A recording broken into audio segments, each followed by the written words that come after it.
धामी जी का कहना है कि शीघ्र ही ड्राफ्ट मिलने के बाद वो लागू कर दी जाएगी। इस विषय में आपका क्या कहना है कि क्या होना चाहिए? देखिए, जिसकी सरकार है वो जैसे चाहे वो चलाए, वो कानून लेके आ सकते हैं, पर ये देखा जाना ज़रूरी है कि वो कानून संविधान सम्मत है कि नहीं। तो अगर धामी जी ने इसका परीक्षण करवा लिया होगा तो ये पता लग गया होगा कि क्या वो कानून सम्मत है, क्या कोई राज्य इस तरीके से लागू कर सकता है। बहुत सारी चीज़ें हैं, अभी इसमें कुछ भी बोलना जो है बहुत जल्दीबाजी होगी। और उत्तराखंड में तो ये अक्सर हुआ है कि कोई कानून कोई लेके आया और वो हाई कोर्ट में जाके पिट गया है। तो ऐसा भी ना हो जाए कि धामी जी कोई अच्छे काम के लिए कोई चीज़ लेके आ रहे हों और वो हाई कोर्ट में जाके पिट जाए, क्योंकि संवैधानिक स्तर पे देखा जाना ज़रूरी है। ये देश संविधान से चलता है और इसमें हर जो देश में ये एक गलत प्रथा है ये बनाया जाना कि एक कानून सबके लिए। तो एक कानून ही है। अगर आप किसी का मर्डर कर दोगे तो ये थोड़ा ना कि कोई मुसलमान जो है उसको सज़ा कम मिलेगी और हिंदू को सज़ा ज़्यादा मिलेगी। ये जो हिंदू उत्तराधिकार अधिनियम है, जैसे मुस्लिम पर्सनल बोर्ड है या एक्ट है, वैसे हिंदू उत्तराधिकार अधिनियम है। और नेहरू जी ने अपने ज़माने में उस हिंदू उत्तराधिकार अधिनियम में इतने बदलाव करके हमें आगे कर दिया था, जैसे कि बहुपत्नी की जो शादी है, बहुपत्नी हिंदू नहीं रख सकता। तो ये हिंदू कोड जो लेके आए गए थे संविधान में और उनमें बदलाव किया गया था, उसके अधीन है हमारे हिंदू उत्तराधिकार अधिनियम है, जो कि दाय भागा और मिताक्षरा के आधार पर चलते हैं। तो दाय भागा और मिताक्षरा के आधार पर भी समय समय पर संशोधन किए गए हैं और 2000 के लगभग इसमें जो है महिलाओं को पूर्ण रूप से अधिकार दिए गए। आप देख सकते हैं कि खाता खतौनी में महिलाओं का नाम नहीं जुड़ता है, मगर अगर कोई संपत्ति होगी उसमें महिलाओं का नाम ऑटोमेटिकली आ जाता है। तो इस तरीके से जो हिंदुओं के पुराने ज़माने से चली आ रही थी प्रथाएं, उन प्रथाओं में आधुनिक रूप से बदलाव जल्दी जल्दी किए गए, क्योंकि यहाँ जो शासन था वो हिंदुओं का शासन था और जो प्रधानमंत्री थे वो हिंदू रहे, जो राष्ट्रपति थे वो हिंदू रहे और उन्होंने हिंदुओं के विकास के लिए जो हिंदू उत्तराधिकार अधिनियम है या हिंदू कोड बिल जिसे कहते हैं,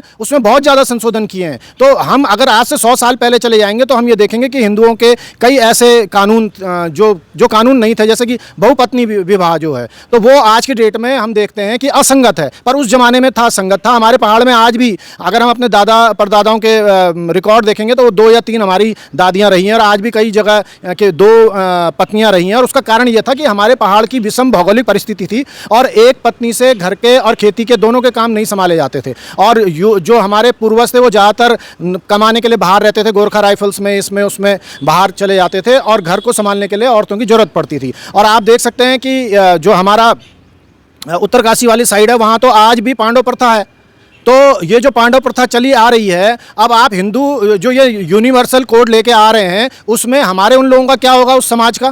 तो इसमें हिंदुओं को अभी ये पता नहीं है कि हमारे अधिकार क्या हैं। उनको सिर्फ ये पता है कि कोई मुस्लिम अधिकार है और मुस्लिमों को हमसे ज़्यादा अधिकार दिए गए हैं और इस वजह से हिंदू खतरे में है। इस वजह से जो है ये बिल लेके आया जाना चाहिए। हिंदू को ये पता ही नहीं है कि उनके अधिकारों में किस तरीके से बदलाव किए गए जिससे कि हिंदू आधुनिक हो सके। और अगर हम आधुनिक होंगे, अगर हम विकास करेंगे तो हमें पुरानी प्रथाएँ जो आज की डेट में असंगत हो चुकी हैं, जैसे कई कानून असंगत हो चुके हैं, मोदी जी कह रहे हैं कि उन कानूनों को हम बदलेंगे, वैसे ही कई प्रथाएं असंगत हो जाती हैं। जैसे हमारे यहाँ कभी जयमाला डालने का कोई वही नहीं था, हम तो दुल्हन का घूंघट नहीं देख पाते थे जब तक फेरे नहीं हो जाते थे। आज के ज़माने में आप देखिए सबसे पहले जयमाला हो रही है। तो ये बदलाव समय के साथ आते हैं और समय के साथ हिंदू समाज में लगातार परिवर्तन हुए।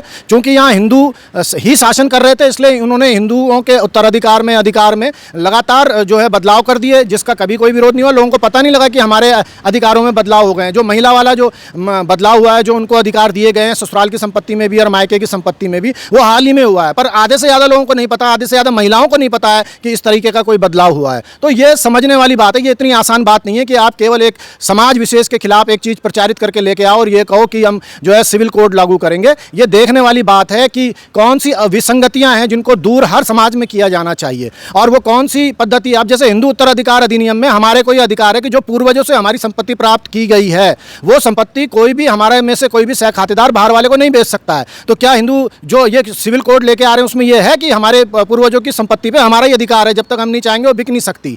तो ये भी सोचे जाने की बात है। लोगों को पता ही नहीं है कि हमारा ऐसा कोई अधिकार है जो केवल हिंदुओं के लिए है। तो ये बात जब लोगों को पता ही नहीं है, तब ये जो बिल आ रहा है ये किस तरीके से आ रहा है और किस भाव से आ रहा है। आप देखिए लगातार हमारे यहाँ बेरोजगारी का ये नमूना रहा है। लोग जो हैं बेरोजगार हो रहे हैं, नौकरियां नहीं मिल रही हैं। हाकिम सिंह अभी भी जो है यथावत काम कर रहे हैं। आप देखिए बडूनी जी को इन्होंने फिर से खुली छूट दे दी है। और अंकिता भंडारी प्रकरण में क्या हुआ, केदार भंडारी प्रकरण में क्या हुआ, किरण नेगी प्रकरण में क्या हुआ, ममता बहुगुणा प्रकरण में क्या हुआ। आप समझ सकते हैं कि इन प्रकरणों को छिपाने के लिए इस तरीके के सिर्फ अमेंडमेंट लेके आए जा रहे हैं, कार्रवाई नहीं की जा रही। हम ये चाहते हैं कि जो कानून वर्तमान में बने हुए हैं उसमें कार्रवाइयाँ हों, कार्रवाई करें ये बस।